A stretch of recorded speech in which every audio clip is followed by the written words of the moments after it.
Mother of all trade deals हो गई है। पिछली बारी जब नवरूप हमारे साथ जुड़े थे तो वो बता रहे थे किस तरह पूरा जियोपॉलिटिकल ऑर्डर चेंज हो रहा है और उसका सबसे इंपॉर्टेंट इकोनॉमिक इंपैक्ट इस डील में आएगा। 25% लगभग वर्ल्ड की जीडीपी, 2 बिलियन की आबादी, हाईटेक से लेके लेबर इंटेंसिव फील्ड तक सब इसके अंदर कवर हो रहा है और इसका एक स्पिल ओवर इफेक्ट हो रहा है चाइना के ऊपर और अमेरिका के ऊपर। तो इस पूरी कॉन्वर्सेशन में पहले इस डील के बारे में डिस्कस करेंगे, फिर चाइना यूएस के ऊपर जो इसका स्पिल ओवर इंपैक्ट हो रहा है उसको डिस्कस करेंगे। Thank you Navroop ji for joining. तो मैं सीधे सवाल से आपसे शुरू करना चाहता हूं, आपके लिए इस डील में क्या हाइलाइट्स हैं, क्या इंडिया को एडवांटेजेस हैं और क्या इस डील के चैलेंजेस हैं? प्लीज पहले आप ओवरव्यू दीजिए।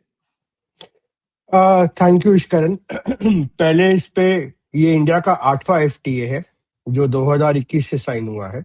पहले मॉरिशस के साथ सीईसीपीए था, फिर यूएई के साथ 22 में हुआ, फिर ऑस्ट्रेलिया के साथ 2022 में हुआ, फिर उसके बाद ईएफटीपीए हुआ, फिर उसके बाद यूके के साथ 2025 में हुआ, अभी ये लास्ट कुछ महीने पहले जुलाई में 99% of Indian goods tariff free. और फिर ओमान में हुआ, अब फिर उसके बाद न्यूजीलैंड में हुआ जहाँ हमने 9 महीने में कंक्लूड किया without dairy being part of it, which was a huge thing. And now the mother of all trade deal with EU FTA, and there are more in pipeline जो हमारी बातचीत चल रही है। जैसे इसराइल से हमारा नेगोशिएशन चल रहा है कि वो बहुत जल्दी होने वाला है। सो एंड गल्फ का यूरेशियन इकोनॉमिक यूनियन का जो रशिया की एक इकोनॉमिक यूनियन है उसके साथ भी बातचीत चल रही है। So India has concluded more trade deal than Donald Trump has concluded in Washington, by the वे।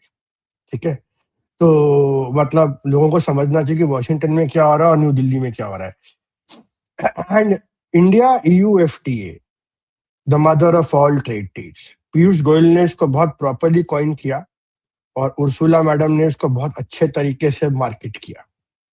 ऐसी मार्केटिंग हुई है कि कुछ सेक्टर में ऐसी आग लगी है कि भाई उस आग बुझते नहीं बुझ रही है। अब बहुत लाजमी सवाल आता है, जैसा आपने बताया कि इसमें mainly this covers 2 billion. I am sorry interrupt कर रहा हूं, आपको फ्लो ऑफ थॉट भी रोक रहा हूं, बट आप डील पे जाने से पहले आपने बहुत इंटरेस्टिंग बात बोली, तो I would want you to explain the reason behind it.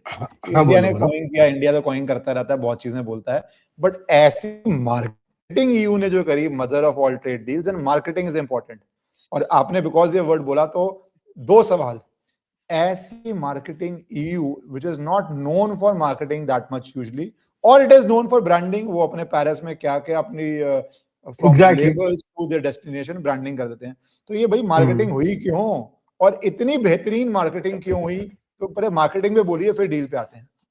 हाँ, देखो क्या होता है कि Ishkaran, both the countries, India is the 4th largest economy in the world, and European Union collectively is the 2nd largest economy in the world, अगर हम उसको देखें। ठीक है, अब यहाँ पे इशू यहाँ ये बन रहा है कि ट्रंप ने इंडिया को तो टारगेट करके रखा ही हुआ था, तो इंडिया ऑलरेडी 50% टैरिफ लगे थे and India was in spot of border कि भाई उनको अपने आप को और एक्सपोर्टर्स के लिए और रेवेन्यूज खोलने, सब कुछ खोलना है। बट पिछले 1 महीने में जो यूरोप में जो एक्शन हुआ वर्ल्ड इकोनॉमिक फोरम से पहले, जब इन्होंने डावोस से पहले जब ग्रीनलैंड पे हथियाने की कोशिश करी, वहां ड्रामा करना ट्रंप ने शुरू किया, हमें ग्रीनलैंड चाहिए, आई डोंट कंसिडर डेनमार्क। फिर इन्होंने यूके के सोल्जर्स को इंसल्ट करा, उनके सैक्रिफाइसेस को जो अफगानिस्तान में थे नेटो के, उनको इंसल्ट करा। फिर बोला कि मैं नेटो को छोड़ के निकल जाऊंगा। फिर डेन्स को टारगेट किया कि उनकी कोई औकात नहीं है। तो the white house went on a rampage स्प्री targeting the very NATO allies जो इनके आज से नहीं 60-70 साल से एलाइज हैं। दैट मेड, और जब इन्होंने उस पर साथ में थ्रेट लगाया कि अगर आप मुझे ग्रीनलैंड नहीं दोगे तो मैं 10% या 25% का टैरिफ लगा दूंगा। यहाँ पे leaders like Macron of France, leaders like Merz and even Ursula who heads European Commission, they came to a conclusion कि भाई हम लोग ये बहुत ज्यादा, मतलब this is now crossing the limit, और अब ये जो हो रहा है, ये अगर हमने इसको पुश बैक नहीं किया, हमने ऑल्टरनेट मार्केट्स नहीं खोले, हमने अपनी डिपेंडेंसी यूएस मार्केट पे नहीं घटाई, तो हमारा भी बंटाधार है. And I think the biggest market for Europe outside China. Why I say ex-China? Because China is technically not an open market for the world. उनका वो अपने that is not a consumer market. वो manufacturing market export करती है. So out ex-China, the largest other market is basically India. तो India को साथ ये विच इज वाई दोनों कंट्रीज के ये हित में था कि इसको जल्दी से जल्दी कंक्लूड किया जा सके, ताकि एक मैसेज, एक पोजीशनिंग हो यूरोपियन यूनियन की, that the two continents which contribute 2 billion people and nearly $24 trillion of the global economy, and which is around 25% of the global GDP, they can work together out despite America. We are literally pricing out America and saying, okay, boss अगर तुम नहीं भी हो हमारे साथ तो हमें कोई चलेगा, हम आपस में ट्रेड कर लेंगे. And this is a huge statement. इसका और मायने इसलिए है क्योंकि अल्टीमेटली यूरोप जो है इंडिया से रशियन तेल खरीद रहा है, जो रिफाइन होके जा रहा है, सस्ती एनर्जी ले रहा है, जिसको लेके स्कॉट बेसेंट ने ऑलरेडी कला कर रोना शुरू कर दिया. ओ देखो जी, यूरोपियंस ने आके हमारी गुड्डी छीन ली, मतलब लाइक उस टाइप की लैंग्वेज पे उतर आया कि देखो these people, we targeted India with 25% tariff. They are financing war against themselves. देखो, and you had the European media ask, Mr. Besant, India and EU have announced an FTA and they are bypassing the United States. So they are creating a bigger trading bloc. So Donald Trump जी, ये एक strategic messaging थी दोनों side से Donald Trump के America को, कि we can trade and we can live without you. There is a world outside United States which is willing to work together on the rules based global order. Yet जो बचे कुछ rules है वो हम चला लेंगे, आप दो ओशंस के बीच में बैठ के आपको सल्व करना है, करो.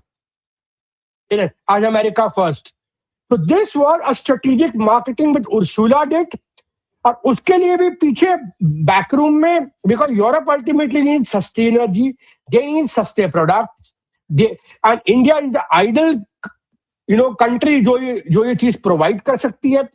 प्लस यूरोप को रीआर्म करना है, यूरोप को अपना रीआर्मामेंट करना है, डिफेंस और एरोस्पेस इंडस्ट्री बढ़ानी है.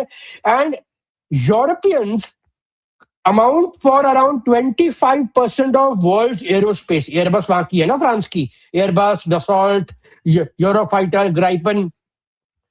So you will have the Indian aerospace and defense companies who will work with Airbus. Many of them are already working for Airbus.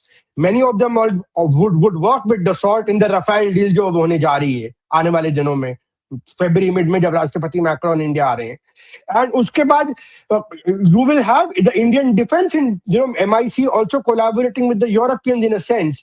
So it opens a win-win deal, because it leverages, it destroys America's leverage over India in messaging. that Donald Trump जी आप कतार में पीछे छूट गए, हम लोगों ने कर ली डील, अब आप आते रहना करते रहना. उनका हार्वर्ड लटनिक कह रहा था, the train has left the station. Yes, the train has indeed left the station, and it is America which has been left behind because you were on the wrong side of it. And on the station, America has been left behind. Absolutely. क्योंकि आंसुओं पे रोना छोड़ दो.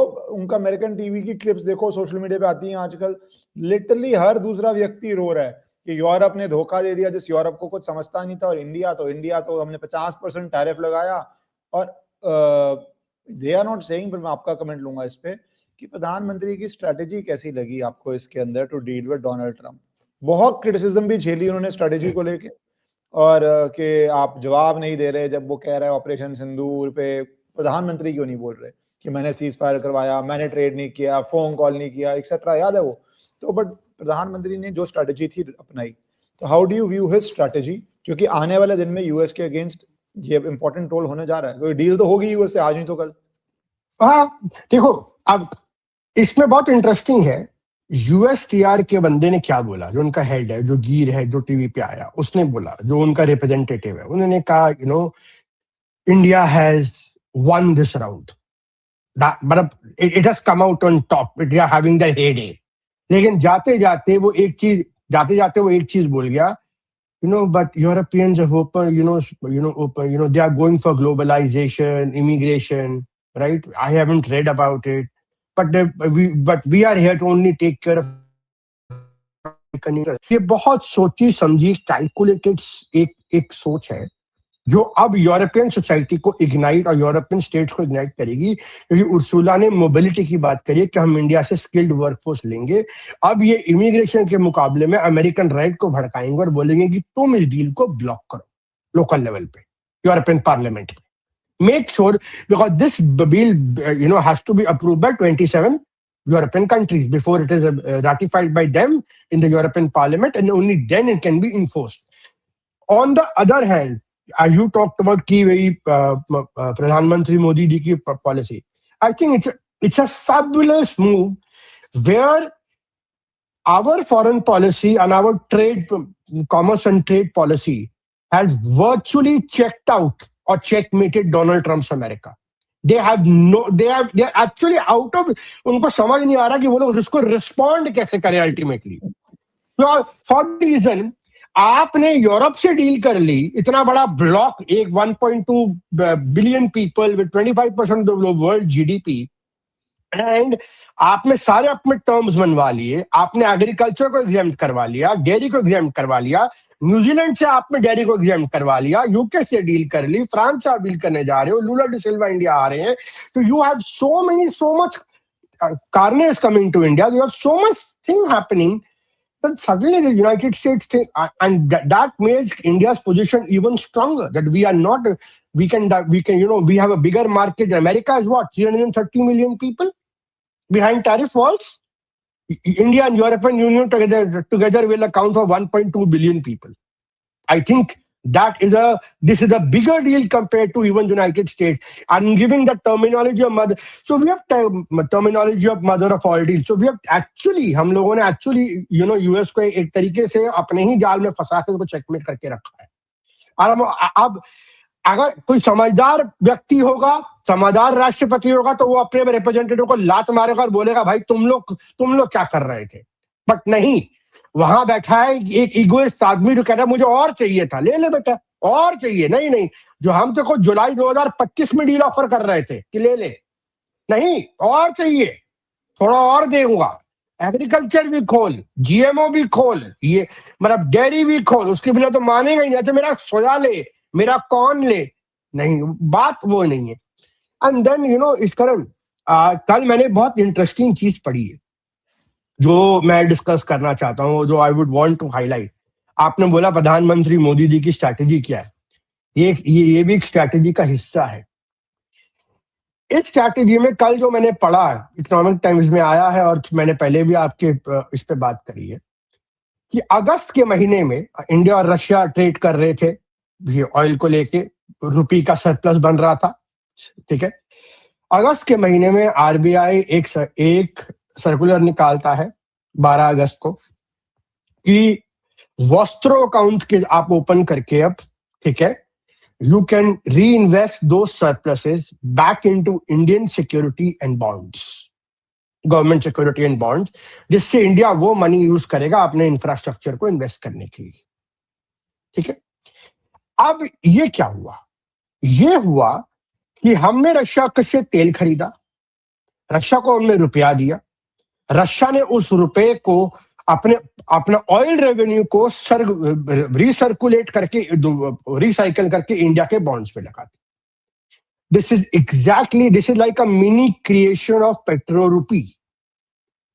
So and इसका आपने implementation UAE के साथ भी किया और यूएई में ये ट्रांजैक्शन सक्सेसफुल रही। तो जब आपने ये चीज रोल आउट करी अगस्त मिड में, अमेरिकन एडमिनिस्ट्रेशन के कान खड़े हो गए, अरे ये क्या हो रहा है, ठीक है, ये तो आपने ऑयल को रुपये में करना शुरू कर दिया और आपने कहा कि रशिया सारी ऑयल रेवेन्यू उसको सर्कुलेट करता रहे इंडिया के बॉन्ड्स में जैसे गवर्नमेंट ऑफ इंडिया को बहुत अच्छा सा एक वो मिलता रहेगा, एक कॉर्पस मिलता रहेगा to finance its economy, and its dependence would technically lessen down. बमकाया हुआ अमेरिका, गर्म हुआ अमेरिका ने उठा के सीधा 50% टैरिफ लगाए, इसी कारण पे कि रशिया का जो आपका जो ट्रेड है वो ट्रेड आपका रोका जाए। तो ये एक बहुत बड़ा कारण था कि आपने पेट्रो रुपी चालू करा। दूसरा, जब अमेरिका ने 50% टैरिफ लगाए, आपने वॉस्टर अकाउंट की फैसिलिटी और जगह खुलवा दी। मतलब you dare to challenge the America dollar system, openly dedollarization. And अब आप आरबीआई का जो ब्रिक्स में ओपनली कह रहा है कि why not link up the whole digital currencies of all currencies together on a neutral payment settlement system for trade, जिसपे यूएस का कोई कंट्रोल नहीं और सेटलमेंट नहीं है, और 2026 में इंडिया जो है ब्रिक्स समिट होस्ट कर रहा है। तो आप टेक्निकली एक एक्टिव प्लेयर बन गए, या आप एक्टिवली पार्टिसिपेट कर रहे हैं to create an alternate system to escape from America dollar trap. तो ये एक बहुत बड़ा कारण था उन टैरिफ्स का आने के लिए। तो प्रधानमंत्री मोदी और आरबीआई, यानी भारत सरकार और आरबीआई की जो स्ट्रैटेजी रही है, यूएस को डील करना, उसको ओपनली डिफाई करना, उसके सैंक्शंस को विदस्टैंड करना, फास्ट ट्रैक बहुत जल्दी जाके डील्स नेगोशिएट करना, साइन करना। यहां तक कि आज तो इजरायली प्रधानमंत्री ने भी बोल दिया कि हमें यूएस पे डिपेंडेंस घटानी पड़ेगी अपने आर्म्स के लिए, और हमें अल्टीमेटली इंडिया के साथ अपने मिलिट्री इंडस्ट्रियल कॉम्प्लेक्स को इंटीग्रेट करना पड़ेगा। I cannot even imagine the kind of opening that India is seeing.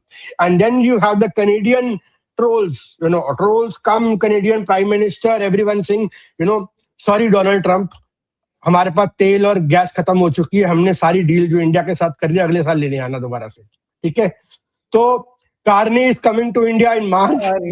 But I would, what is your view? जैसे आपने बोला कि रशिया के साथ पेट्रो डॉलर से हम पेट्रो रुपी की तरफ जा रहे हैं, लॉन्ग टर्म गेम यही होना चाहिए।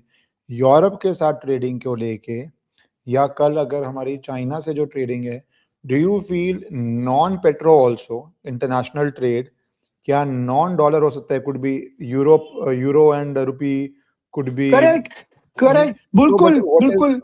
On that global scale, what do you see the possibilities of that occurring? कि कल को हम यूरोप से ट्रेड कर रहे हैं यूरो और रुपी की कन्वर्जन के अंदर।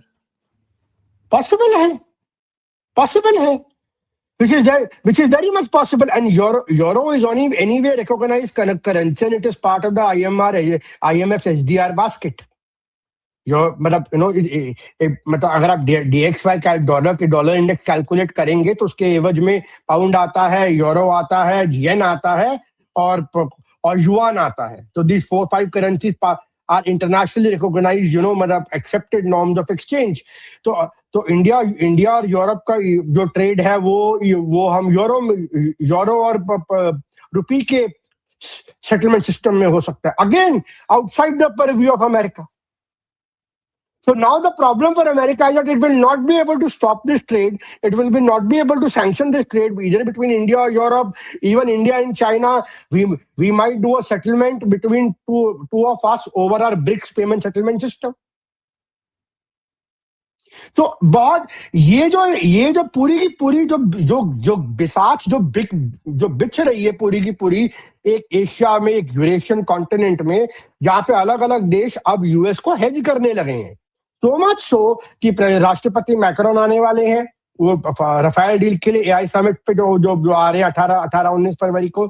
उसी के दौरान ब्राजील के राष्ट्रपति लूला डी सिल्वा आने वाले स्टेट विजिट पे। वो कह रहे हैं कि मुझे इंडिया के साथ एफटीए फटाफट नेगोशिएट करना है।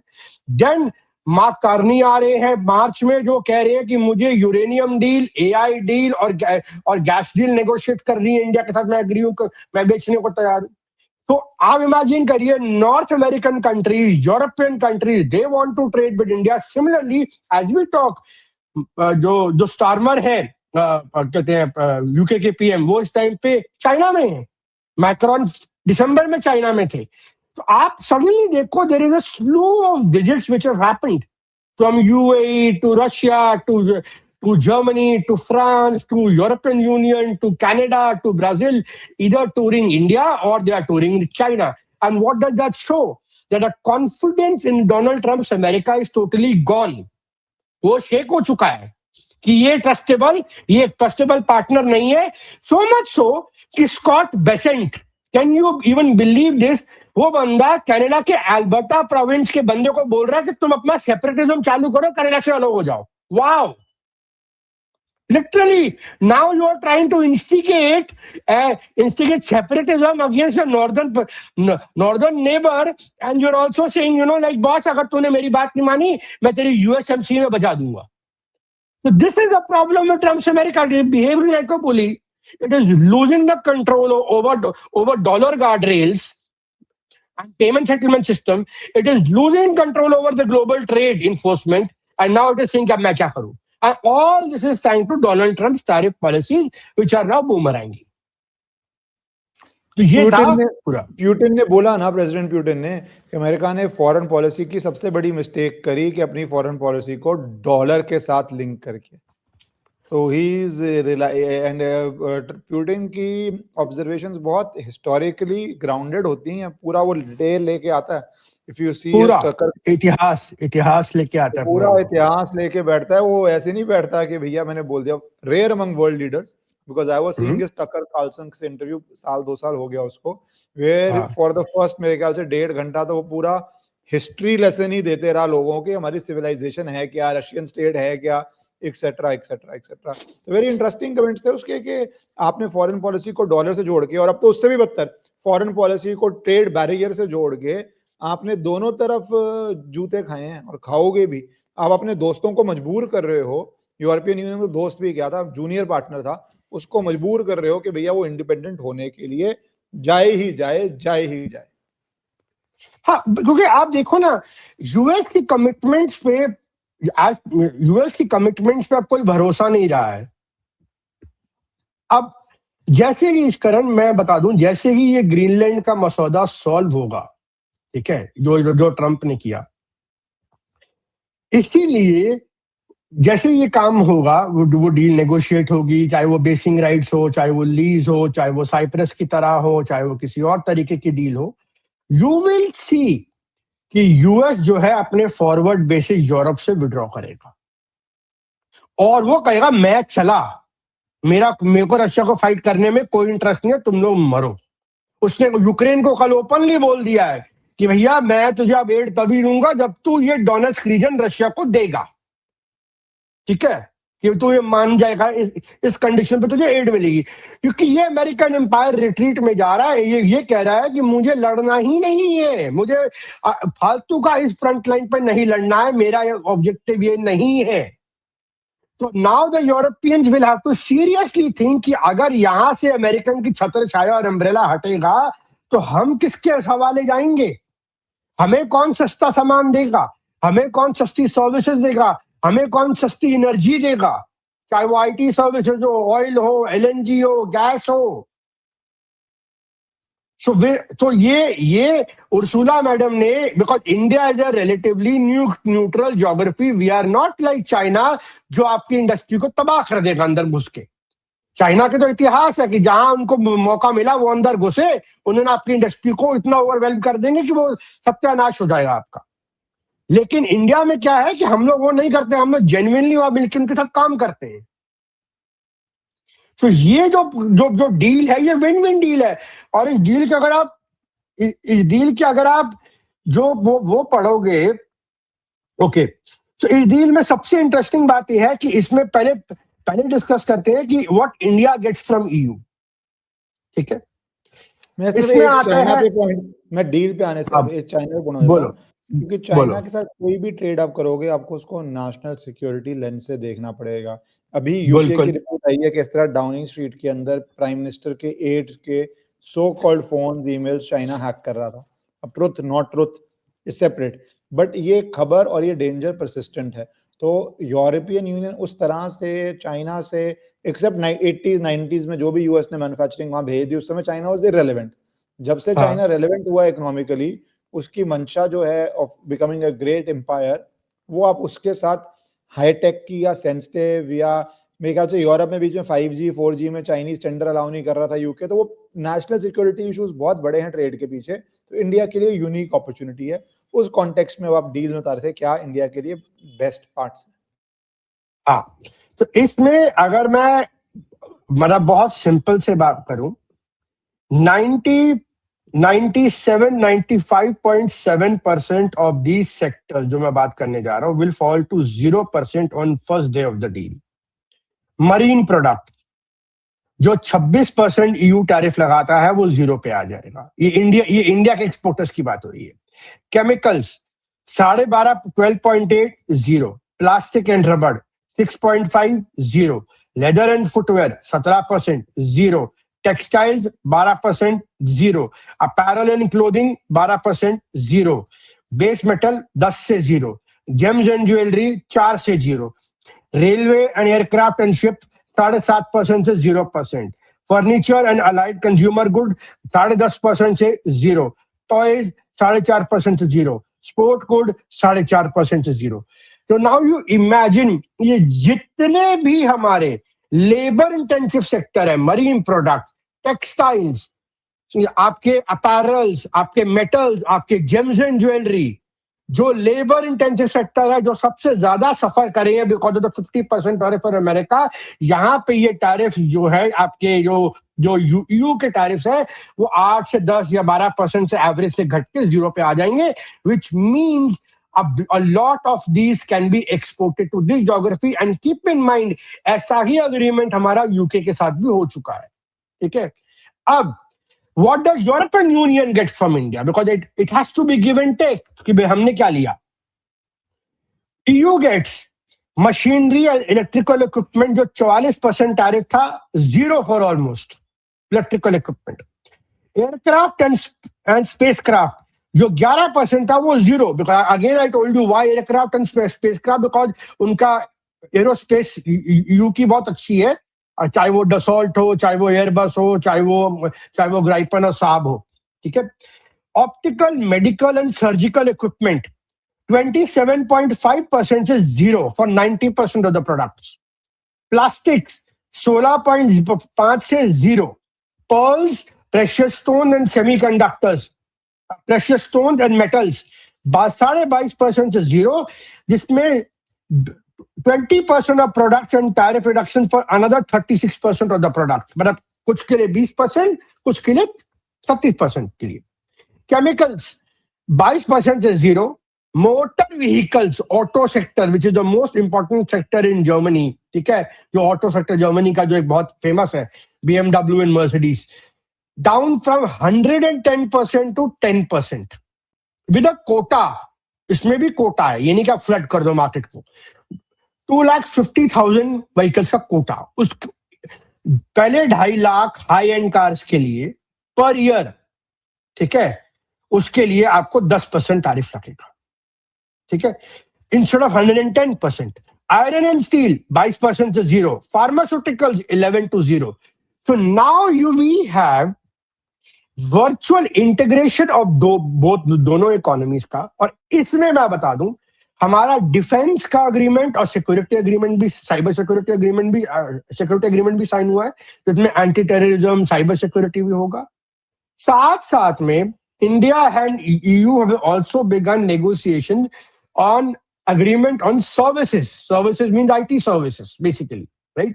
कि वहां पे इंटेलेक्चुअल प्रॉपर्टी राइट्स है, वहां पे आपके सॉफ्टवेयर हैं, वहां पे आपकी इंजीनियरिंग, बिकॉज इंडिया की बहुत सारी engineering company, software engineering company जो है वो EU के ऑटो सेक्टर को या EU के एरोस्पेस सेक्टर को केटर करती है।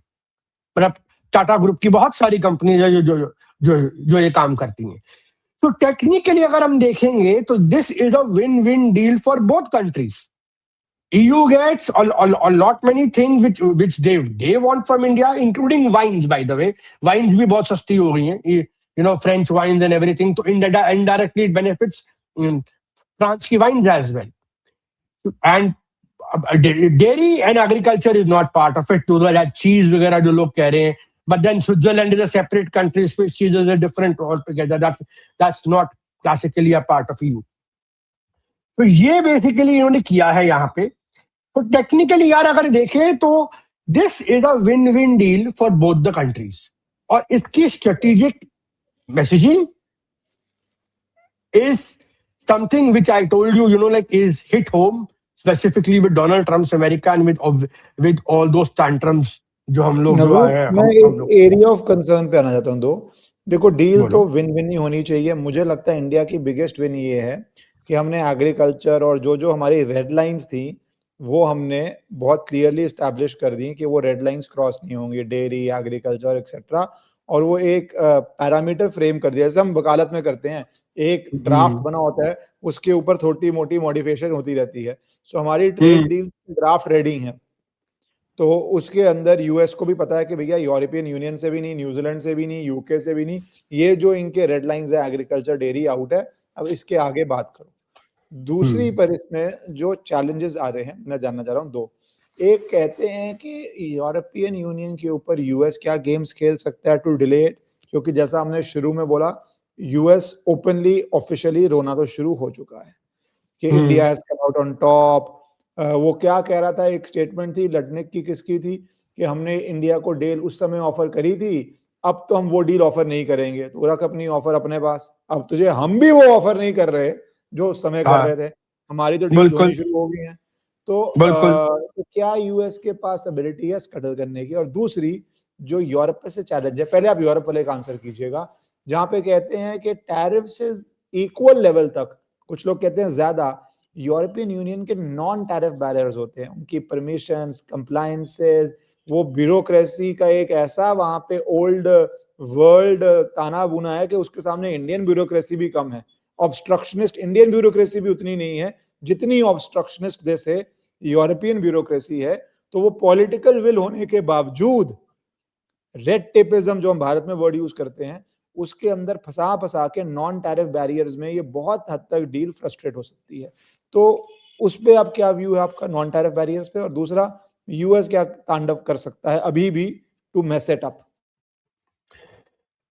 As you rightly said, the first challenge this deal with face is going to be that Europe का जो पहले तो इसको यूरोपियन पार्लियामेंट से आपको अप्रूवल कराना होगा। 27 कंट्रीज हैं, ठीक है, जो वहां वोट करती हैं यूरोपियन पार्लियामेंट में, ठीक है। अब ऐसे आपने देखा कि एक मर्क्स और जो के साथ जो ईयू की डील हुई थी, जो which South American, Latin American countries के साथ, वो डील उनकी डिले हो गई है because 1 or 2 countries in the European Parliament objected to it. दूसरा कि उनकी ब्यूरोक्रेसी फेमस है, चाहे वो डिजिटल टेक में हो, चाहे वो जीडीपीआर रूल्स हो, चाहे वो कस्टम्स बैरियर हो, चाहे वो नॉन ट्रेड प्रैक्टिसेस हो, चाहे वो सर्टिफिकेशंस हो, चाहे वो अप्रूवल्स हो, जो उनकी ब्यूरोक्रेसी है वो लेजेंडरी है। द ब्रसेल्स एलीट जो यूरोप पे किया वो बेसिकली ब्यूरोक्रेटिक एलीट है जो ईयू को चलाती है। इसलिए I think what we have gained is a significant victory after 20 years of hard work, and specifically after 2014, because UPA जमाने में तो ये डील खट्टे में पड़ गई थी, ठीक है। बट द अर्जेंसी, जिस अर्जेंसी से ये डील क्लिंच हुई है, तो we have to thank president Donald Trump and his company for that, because that he is the one who made Europeans realize कि भैया we cannot no more wait on such deal, because अगर हमें भी अपना आपको secure करना तो करना पड़ेगा। And I guess I really hope that the government of India और इंडिया के जो ब्यूरोक्रेट्स और हमारी जो कॉमर्स मिनिस्ट्री है, they work with the European to make sure that this deal gets operationalized by this year end, because 4 से 6 महीने का वक्त लगेगा इसको यूरोपियन पार्लियामेंट से अप्रूव कराने में, अगर डिले नहीं होता है। एंड देन कस्टम्स बैरियर पे आपकी पूरा का पूरा नोटिफाई होता है, कंप्लायंसेस होती हैं, डील नोटिफाई, रेट्स नोटिफाई होते हैं, एंड देन आपका जो होता है मतलब trading on the new system begins. तो ये प्रॉब्लम यहाँ पे आएगी, क्योंकि हमने देखा है जैसे जीडीपीआर में उनकी कंप्लाइंसेज ये है कि वो बिग टेक को बोलते हैं, एलोन मस्क को बोलते हैं आपने ये नहीं किया, आप पे 20 बिलियन का फाइन, 10 बिलियन का फाइन। उन्होंने अमेरिकन टेक के अंदर भी जो है नाम, one of the reason why Donald Trump and companies very cheesed off with Europe, because उनका ये लोग जो है आए दिन उठा के बिग टेक पे लगाते रहते हैं। मतलब गूगल पे $20 बिलियन का फाइन लगा दिया। तो understand the problem for India, जब यूएस के दोस्त क्या उसके जूनियर पार्टनर थे तभी हरकतें थी, तो इंडिया पे तो मतलब that's why I am saying non exactly क्योंकि वहां एलोन मस्क ने ओपनली जब जर्मनी के इलेक्शन में एएफडी को सपोर्ट दिया तो उर्सुला बोली ना कि हमारे इलेक्शन में दखल मत दे बैठ के, और फिर उठा के सीधा एक्स पे भी उठा के वो लगा दिया। और अब we have also hearing that France अपना सोशल मीडिया अनाउंस करने वाला है। वो कह रहा है that we cannot rely upon American social media and American जैसे Zoom के alternatives और Google Hangout के वो Google Meet के वो alternatives निकालने वाले हैं, because they are now saying कि भैया we cannot rely because America is going to weaponize this their technology giants to against us, जैसे हमने अपने इलेक्शन में देखा। And why there is essential? Because France में भी अगले साल इलेक्शन है, एंड राष्ट्रपति मैक्रोन जो ये स्टेप ले रहे हैं वो इसलिए ले रहे हैं क्योंकि वो नहीं चाहते कि अमेरिका दखल दे उनके इलेक्शन में। तो इसीलिए even Europe has the capability to obstruct, Europe has the capability to say, Europe फंसा इसलिए हुआ है, गर्दन की यूरोप की फंसी हुई है बिकॉज अमेरिका अनरिलायबल हो चुका है, वहां रशिया तांडव कर रहा है, मतलब यूक्रेन में वर्चुअली उनके लिए खड़ा हुआ है, मतलब और स्निक मार रहा है उनके बॉर्डर्स पे। और या तीसरा जो उनके लिए सबसे बड़ा खतरा है जो बहुत कम लोग समझ पाते हैं, यूरोप के लिए खतरा ये है कि अगर यूरोप को इस कारण अगर रीआर्म करना है तो उनको अपना सोशल सिक्योरिटी नेट कम करना पड़ेगा, और सोशल वेलफेयर कम करोगे तो वहां पे रिवोल्ट होगा। उस रिवोल्ट को काम करने के लिए क्या होगा, वो कहेंगे जी आप जो है हम ये फालतू का पैसा इन इमिग्रेंट्स पे जो सीरिया से आए, जो मिडिल ईस्ट से आए, हम इन पे पैसा क्यों खर्चे, इनको वापस भेजो, सेंड देम बैक। ठीक है, तो वहां पे एक यूरोपियन नेशनलिज्म की वेव आएगी जिसमें यूरोपियन रीआर्मामेंट भी चालू होगा। दो India will play a critical role in rearmament and supplying cheap goods and everything, लेकिन ये याद रखना पड़ेगा कि जब यूरोप में जब तमाशा शुरू होगा, मतलब जब ये नेशनलिज्म की वेव आएगी और अनआर्मामेंट की, रीआर्मामेंट की, तो वहां पे अर्दोगान का जो टर्की है ना वो वहां पंगा खड़ा कराएगा, क्योंकि Erdogan Turkey has a very good underground network specifically in Germany. It is capable of swinging votes this way और that way. There's a huge diaspora in Germany of Turkic origins. Similarly, Erdogan के Turkey ने Syria से बहुत सारे refugees उठा के भेजे। आज जर्मनी की सड़कों पे जो क्राइम बढ़ रहा है, सारा कुछ जो डेमोग्राफी बर्बाद हुई है, जो मामा मर्केल ने पेरिस में भी क्या कहाँ था, न्यू ईयर नहीं मना पाए थे, पेरिस था जर्मनी था, कहाँ था, इतनी बुरी हालत। हाँ वही, हाँ तो ये सारा जो किया, तो Europe is going to primarily not face threat because of Moscow, because Moscow का एरिया, मॉस्को का व्यू बहुत लिमिटेड है कि मुझे यूक्रेन चाहिए। लेकिन आपके घर के अंदर जो ट्रोजन हॉर्स है वो टर्की ने भेजा है, और वो रिमेंबर करो कि वो एक्सपेंशनिस्ट ऑटोमन एम्पायर है जो ऊपर आना चाहता है दोबारा, वो जो अपने आपको दोबारा एक्सपैंड करना चाहता है। तो यूरोप ऑल्सो अंडरस्टैंड कि अगर they can not be totally dependent upon, तो they can not be totally dependent upon America. So this brings to me the final को, जो मतलब नॉट द फाइनल थिंग, मतलब इसका जो एक कॉन्सिक्वेंस होगा, it will lead to the breakup of NATO. On one side America will say look, मैं चला, मेरे को ग्रीनलैंड मिल गया, मैं गोल्डन डोम लगा रहा हूं, मेरी सिक्योरिटी हो गई, तुम लोग अपना अपना देखो। ठीक है, मैं लिमिटेड फोर्स रखूंगा, मैं एक्टिवली पार्टिसिपेट नहीं करूंगा। वहां टर्की जो आपका नेटो एलाय है, जब आप अपनी यूरोप में नेशनलिज्म और रीआर्मामेंट बढ़ेगा और आप इनको बाहर निकालोगे, इनको क्रश करने की कोशिश करोगे, ठीक है, तो वो कहेगा अच्छा तू मेरे डायस्पोरा को क्रश कर रहा है, एक और नेटो पार्टनर टूटा। So you will see a breakup of NATO. You will see war. Europe has always been riddled with wars over this continent for centuries, and the wars will return to Europe. They know it very well. ये जो piece का जो time चल रहा है ना Europe में, 70 साल से जो पीस चल रही है आफ्टर वर्ल्ड वॉर 2 से, ये अनोमली है, ये रूल नहीं है. This is not the rule. It will go back to its default system where you will have until unless. कल मैंने एक बड़ा अच्छा आर्टिकल पढ़ा जहां पे they were comparing India to European union. वो कहते हैं आप आजादी के टाइम पे देखो इंडिया में भी कितने रजवाड़े थे, सबको मर्ज करके अलग अलग भाषाएं, अलग अलग रीजन्स, सबको कैसे डिफरेंसेस पेपर करके एक यूनिटरी कॉन्स्टिट्यूशन बना के पूरा एक यूनियन को उन्होंने सॉलिडिफाई किया हमारे नेताओं ने उस टाइम पे after independence. And we made sure that we continue to work as a functional union and progress ahead in last 70-80 years, almost 70-75 years. वो कह रहे यूरोपियन कि अगर इंडिया जिसमें 22 मतलब कितनी हजारों भाषाएं हैं, मतलब लिपियां बोलियां हैं और रीजन्स हैं, डिमांड है, वो एक साथ काम कर सकता है from north to south, east to west. So European union which is a little lesser diverse, why it cannot function? But the problem is अगर ये historical comparison कर रहे हैं, I don't agree with this at all. Indian context is very different. Very different. Anyway, चलो वो तो पागलों वाला है. वो I'm telling you, what people are even comparing to that extent. उनके दिमाग में मैं एक यूरोपियन का कंपैरिजन था.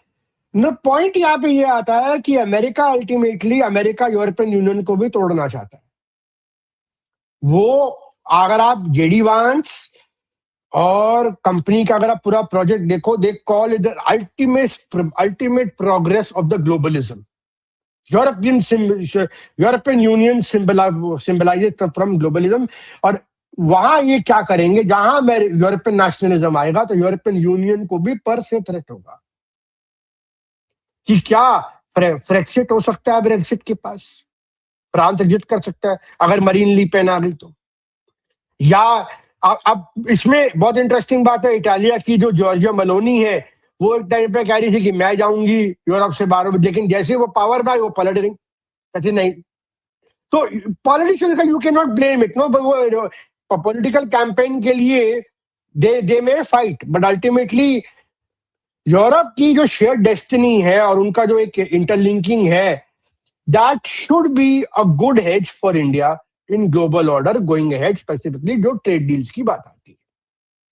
So I think this is going to be the pivotal partnership apart from Australia, apart from New Zealand, apart from United Arab Emirates in the Middle East, which are going to play a critical role अगर India के explore किया जाए. Plus Israel as well in the Middle East. Israel, UAE, India, Greece, आगे, all Cyprus.